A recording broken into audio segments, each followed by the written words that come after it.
প্রতিটা সচেতন অভিভাবকই চায় তাদের সন্তানকে আদর্শ মানুষ হিসাবে গড়ে তুলতে এবং ইসলামের নৈতিক বিষয়গুলো শেখাতে।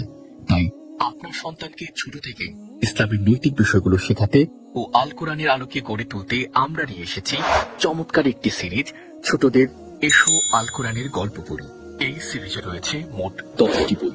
বইগুলো হলো কাবা নির্মাণ, আসমানি খাবার, পিতা পুত্রের কুরবানি, গভীর জ্ঞান অর্জন, অহংকারের কঠিন শাস্তি, এক বিস্ময়কর স্বপ্ন, ধৈর্যশীল নবী, ছিন্ন ভিন্ন পাহাড়, রানী ও তার সিংহাসন।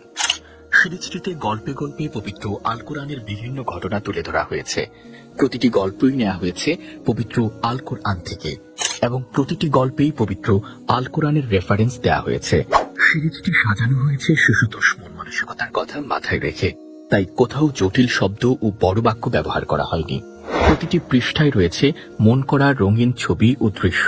গল্পগুলো এমনভাবে সাজানো হয়েছে যেন ছোটরা খুব সহজেই বুঝতে পারে। জীবনের সকল প্রাপ্তি ও পূর্ণতার সূত্র রয়েছে একমাত্র পবিত্র আল কোরআনে। মানব জীবন গঠন করার জন্য পবিত্র আল কোরআনের কোনো বিকল্প নেই। তাই আপনার সন্তানকে ছোট থেকেই কোরআনের জ্ঞানে আলোকিত করতে, রুচিশীল ও মার্জিত করে গড়ে তুলতে এখনই অর্ডার করুন এসো আল কোরআনের গল্প পড়ি সিরিজটি। সিরিজটি অর্ডার করতে নিচের দেয়া অর্ডার নাও বাটনে ক্লিক করুন।